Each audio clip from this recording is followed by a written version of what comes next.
Hi ಎಲ್ಲರಿಗೂ ನಮಸ್ಕಾರ. ಎಲ್ಲರೂ ಹೇಗಿದ್ದೀರಾ? ಚೆನ್ನಾಗಿದ್ದೀರಾ ಅಂದ್ಕೊಂಡಿದ್ದೀನಿ. ಬನ್ನಿ ಇವತ್ತು ಭಾರ್ಗವಿ LLB ಸೀರಿಯಲ್ ಸ್ಟೋರಿನ ನೋಡ್ಕೊಂಬರೋಣ. ಇನ್ನು ಯಾರು ನನ್ನ ಚಾನಲ್ನ ಸಬ್ಸ್ಕ್ರೈಬ್ ಮಾಡಿಲ್ಲ ಪ್ಲೀಸ್ ಸಬ್ಸ್ಕ್ರೈಬ್ ಮಾಡಿ ಸಪೋರ್ಟ್ ಮಾಡಿ ಅಂತ ಕೇಳ್ಕೊತೀನಿ. ಕೋರ್ಟಲ್ಲಿ ಭಾರ್ಗವಿ ಹಾಜರಾಗಿರ್ತಾರೆ. ಭಾರ್ಗವಿ ನನಗೆ ಯಾರನ್ನೂ ಕೂಡ ನಂಬಕ್ಕೆ ಸಾಧ್ಯ ಇಲ್ಲ ಸ್ವಾಮಿ ಅಂತ ಹೇಳ್ತಿರ್ಬೇಕಾರೆ ಅದೇ ಟೈಮ್ಗೆ ಅವಳಿಗೊಂದು ವಕಾಲತ್ ಬರುತ್ತೆ. ನೋಡಿ ಭಾರ್ಗವಿ, ನಿಮ್ಮ ಪರವಾಗಿ ಮಾತಾಡೋಕ್ಕೆ ಒಂದು ವಕಾಲತ್ ಬಂದಿದೆ, ನೀವೇನು ಅಂತೀರಾ ಅಂತ ಕೇಳ್ತಿರ್ತಾರೆ. ಆಗ JPಗೆ ಅದನ್ನು ಕೇಳಿ ಸ್ವಲ್ಪ ಶಾಕ್ ಆಗುತ್ತೆ. ಏನು ನನ್ನ ಪರವಾಗಿ ಮಾತಾಡೋಕ್ಕೆ ವಕಾಲತ್ತ?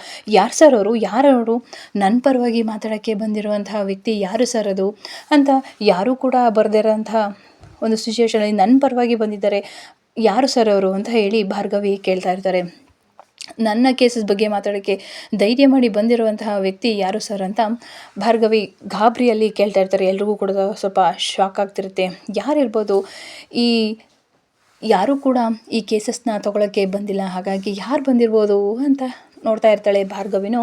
ಅದೇ ಟೈಮ್ಗೆ ಕರೆಕ್ಟಾಗಿ ಅರ್ಜುನ್ ಬಂದೇ ಬಿಡ್ತಾನೆ ಕೋರ್ಟೊಳಗೆ.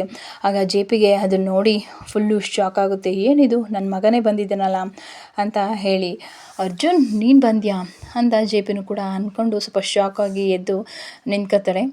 ಆಗ ಭಾರ್ಗವಿಗೂ ಕೂಡ ತುಂಬ ಶಾಕ್ ಆಗುತ್ತೆ. ಏನು ಅರ್ಜುನ್ ಬಂದೇ ಬಿಟ್ನಲ್ಲ ಲಾಯರ್ ಆಗಿ ಅಂತ ಕೂಡ ಅವಳಿಗೂ ಕೂಡ ತುಂಬ ಶಾಕ್ ಆಗುತ್ತೆ. ಅದರಲ್ಲೂ ಅವ್ರ ತಂದೆ JPಗಂತೂ ತುಂಬಾ ಶಾಕ್ ಆಗುತ್ತೆ. ನನ್ನ ಮಗನೇ ಈ ಕೇಸ್ ವಿರುದ್ಧವಾಗಿ ಬಂದಿದ್ದಾನಲ್ಲ ಅಂತ ಎಲ್ರಿಗೂ ಕೂಡ ಸ್ವಲ್ಪ ಶಾಕ್ ಆಗುತ್ತೆ.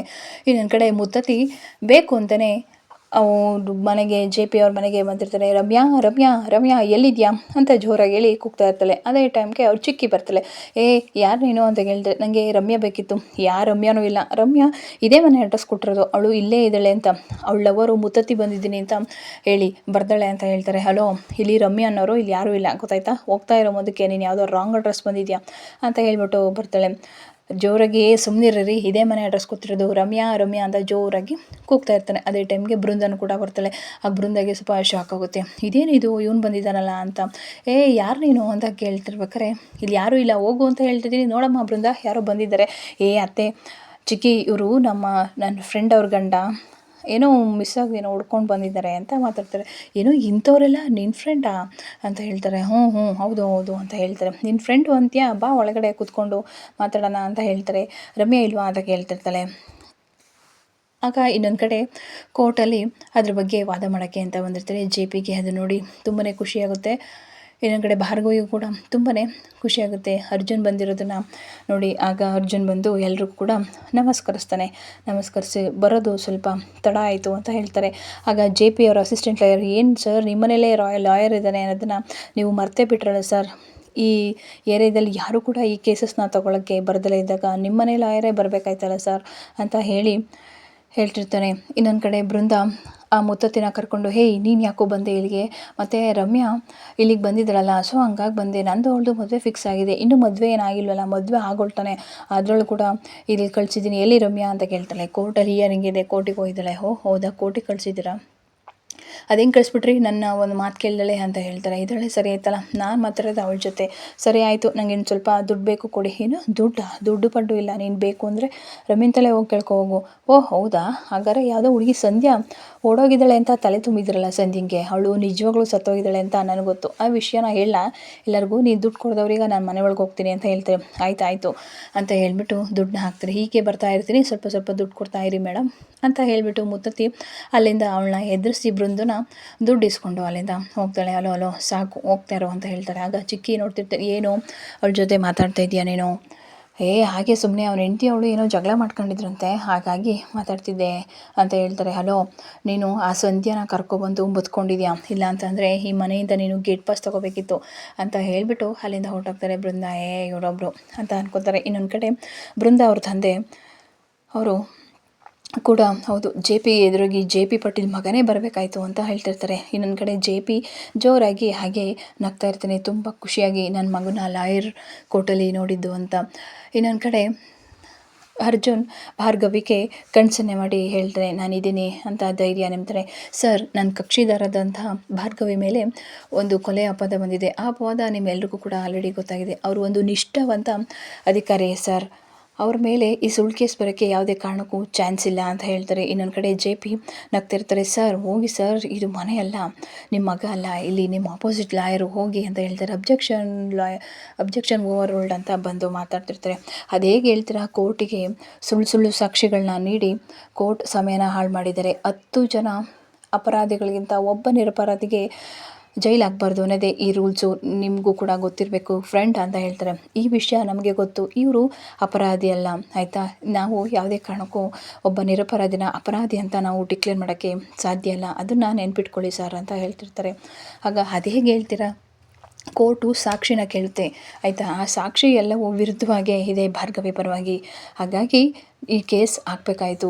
ಇದು ಏನು ಸಾಧ್ಯ ಸರ್, ಇಲ್ಲಿ ಕಾಣದ ಕೈಗಳು ಕೆಲಸನ ಮಾಡ್ತಾ ಇದ್ದಾವೆ ಅಂತ ಹೇಳ್ತಾರೆ. ಎಲ್ಲಿದೆ ಕಾಣದ ಕೈಗಳು, ಮತ್ತು ಇವ್ರ ಪರವಾಗಿ ಒಬ್ಬರು ಲಾಯರ್ ಕೂಡ ಬರಲಿಲ್ಲ ಅಂದರೆ ಅಲ್ಲೇ ತಿಳ್ಕೊಬೇಕು ನಾವು, ಇಲ್ಲಿ ಕಾಣದ ಕೈಗಳು ಹಿಂದೆ ಕೆಲಸ ಮಾಡ್ತಿದ್ದಾವೆ ಅಂತ.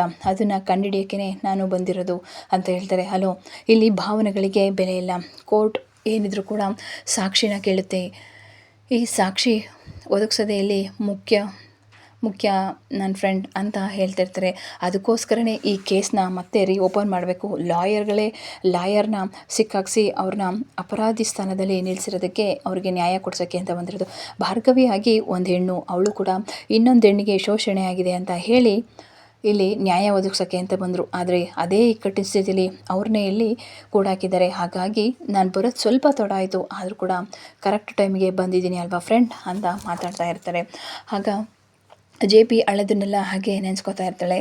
ಅರ್ಜುನ್ LLBನ ಮುಗಿಸಿ ಗ್ರ್ಯಾಜುಯೇಷನ್ನ ತೊಗೊಂಡು ಮನೆಗೆ ಬರ್ತಾನೆ. ಡ್ಯಾಡ್ ನೋಡಿ, ನೀವು ಆಸೆ ಪಟ್ಟಂಗೆ ನಾನು LLB ಮುಗಿಸಿದ್ದೀನಿ. ಹೌದು ಅರ್ಜುನ್, ನನಗೆ ತುಂಬಾ ಖುಷಿ ಆಗ್ತಿದೆ ಅಂತ ಹೇಳ್ತಾರೆ. ನಿಮ್ಮ ಖುಷಿಗೋಸ್ಕರ, ನಿಮ್ಮ ಆಸೆಗೋಸ್ಕರ ನಾನು ಓದಿದ್ದೀನಿ, ಮುಗಿಸಿದ್ದೀನಿ ಅಂತ ಹೇಳ್ತಾರೆ. ನೋಡ್ದ ನಿರ್ಮಲಾ, ನನ್ನ ಮಗ ನನ್ನ ಥರನೇ ದೊಡ್ಡ ಲಾಯರ್ ಆದ ಅಂತ ಹೇಳ್ತಾರೆ. ನಿರ್ಮಲಾ, ಹೌದು ಜೆ ಪಿ, ನಿನ್ನ ಮಗನೂ ಕೂಡ ನಿನ್ನ ಥರನೇ ಹೇಳ್ತಿದ್ದಾರೆ.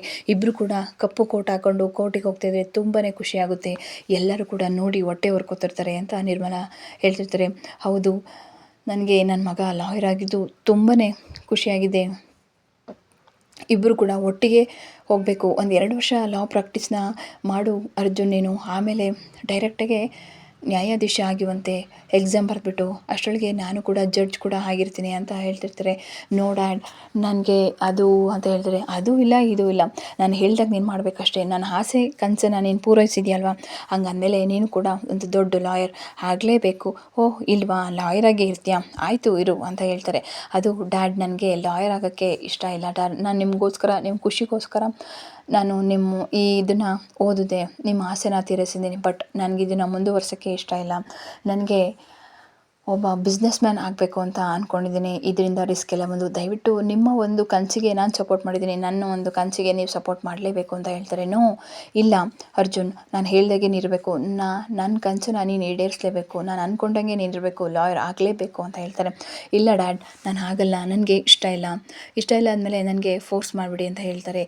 ಆಗ ನಿರ್ಮಲಾ, ಅರ್ಜುನ್ ಏನು ಮಾತಾಡ್ತಿದ್ಯಾ ನೀನು, ಯಾಕೀಗೆಲ್ಲ ಮಾತಾಡ್ತಾ ಇದೆಯಾ, ಡ್ಯಾಡ್ ಹೇಳಿದ್ದನ್ನು ಸ್ವಲ್ಪ ಅರ್ಥ ಮಾಡ್ಕೋ ಅಂತ ಹೇಳ್ತಾರೆ. ಇಲ್ಲ ಅಮ್ಮ, ನನಗೆ ಇಷ್ಟ ಇಲ್ಲದನ್ನ ನನಗೆ ಮಾಡೋಕ್ಕೆ ಇಷ್ಟ ಇಲ್ಲ ಅಂತ ಹೇಳ್ತಾರೆ. ಆಗ ಜೆ ಪಿ, ಇಲ್ಲ ನೀನು ಯಾವತ್ತಾದರೂ ಒಂದಲ್ಲ ಒಂದಿನ ಬರಲೇಬೇಕು ಕೋರ್ಟಿಗೆ, ಕಪ್ ಕೋರ್ಟ್ ಹಾಕೊಂಡು ಬಂದೇ ಬರ್ತೀಯ, ನಂಬಿಕೆ ನನಗಿದೆ ಅಂತ ಹೇಳ್ತಾರೆ. ನೋ ಡ್ಯಾಡ್, ನಾನು ಯಾವತ್ತೂ ಕೂಡ ಬರಲ್ಲ ಅಂತ ಹೇಳಿಬಿಟ್ಟು ಅವನ ಕೈಲಿದ್ದು ಎಲ್ಲನೂ ಕೂಡ ಅವ್ರ ತಾಯಿಗೆ ಕೊಟ್ಬಿಟ್ಟು ಅಲ್ಲಿಂದ ಹೊರಟೋಗ್ತಾರೆ. ಜೆ ಪಿ, ಏನಿದು ಅರ್ಜುನ್, ನಿಂತ್ಕೋ, ಯಾಕೀಗ ಹೋಗ್ತಿದ್ಯಾ ಅಂತ ಹೇಳ್ತಾರೆ. ಏನಿಲ್ಲ ನಿರ್ಮಲಾ, ಯಾವತ್ತಾರೋ ಒಂದಲ್ಲ ಒಂದು ದಿವಸ ಬರಲೇಬೇಕು, ಈ ಮೆಡಲ್ಸ್ಗಳಿಗೋಸ್ಕರ ಅವನು ಬಂದೇ ಬರ್ತಾನೆ, ನನಗೆ ನಂಬಿಕೆ ಇದೆ ಅಂತ ಜೆ ಪಿ ಅವನ ಮಗನ ಪರವಾಗಿ ನಿರ್ಮಲಾ ಜೊತೆ ಮಾತಾಡ್ತಿರ್ತಾರೆ. ಅದನ್ನೆಲ್ಲ ಕೂಡ ಜೆ ಪಿ ನೆನೆಸ್ಕೊತಾ ಇರ್ತಾಳೆ. ಕೋರ್ಟಲ್ಲೂ ಕೂಡ ಹಾಗೆ ನೆನೆಸ್ಕೊಂಡು ನಿಂತಿರ್ತಾಳೆ. ನನ್ನ ಫ್ರೆಂಡ್ಗೆ ಹೇಳೋದಿದ್ರೆ, ಇಲ್ಲಿ ಒಂದು ಸುಳ್ಳು ಒಂದು ಸಾಕ್ಷಿಗಳನ್ನ ನಿರ್ಮಾಣ ಮಾಡಿ ನನ್ನ ಒಂದು ಕಕ್ಷಿದಾರನ ಇಲ್ಲಿ ಅರೆಸ್ಟ್ ಮಾಡಿ ನಿಲ್ಲಿಸಿದ್ದಾರೆ, ಅದಕ್ಕೆಲ್ಲ ತಕ್ಕ ಉತ್ತರನ ನಾನು ನೀಡ್ತೀನಿ ಅಂತ ಹೇಳ್ತಾರೆ. ಆಗ ಜೆ ಪಿ ಏನು ಮಾತಾಡ್ದಲೇ ಹೊರಟೋಗ್ತಾರೆ. ಆಗ ಜಡ್ಜ್ಗೆ, ಸರ್ ಇಲ್ಲಿ ಆರೋಪ ಮಾಡಿರುವಂತಹ ಸಂಧ್ಯಾನ ಕರೆಸ್ಬೇಕು ಸರ್, ನಾನು ಅವಳನ್ನ ಒಂದಿಷ್ಟು ವಿಚಾರಗಳನ್ನ ಮಾಡಬೇಕು ಅಂತ ಹೇಳಿಬಿಟ್ಟು ಒಂದು ಕೇಸಸ್ ಫೈಲ್ ಆಗಿರುತ್ತೆ, ಆ ಫೈಲ್ನ ತೊಗೊಂಡೋಗಿ ಕೊಡೋಕ್ಕೆ ಅಂತ ಹೋಗ್ತಾಳೆ. ಆ ಸಂಧ್ಯಾನ ಅದೇ ಟೈಮ್ಗೆ ಅಲ್ಲೇ ಕೂಡ ಕರೆಸಿರ್ತಾರೆ. ಆಯಿತು, ಯು ಕ್ಯಾನ್ ಪ್ರೊಸೀಡ್ ಅಂತ ಜಡ್ಜ್ ಹೇಳ್ತಾರೆ. ಆಗ ಸಂಧ್ಯಾನ ಅಲ್ಲಿಗೆ ಕರೆಸಿ ಅರ್ಜುನ್ ಕ್ವಶನ್ ಮೇಲೆ ಕ್ವಶನ್ ಕೇಳೋಕ್ಕೆ ಅಂತ ಸ್ಟಾರ್ಟ್ ಮಾಡಿರ್ತಾರೆ. ಹೌದು, ನೀವು ಇಲ್ಲಿಗೆ ಏನು ಮಾಡ್ತಿದ್ರಿ, ಎಲ್ಲಿದ್ರಿ ಅಂತ ಎಲ್ಲನೂ ಕೂಡ ಕ್ವಶನ್ ಕೇಳ್ತಾ ಇರ್ತಾರೆ. ಇದು ಇವತ್ತಿನ ಸ್ಟೋರಿ. ನಿಮ್ಮೆಲ್ಲರಿಗೂ ಇಷ್ಟ ಆದರೆ ಪ್ಲೀಸ್ ಒಂದು ಲೈಕ್ ಮಾಡಿ, ಸಬ್ಸ್ಕ್ರೈಬ್ ಮಾಡಿ. Thank you.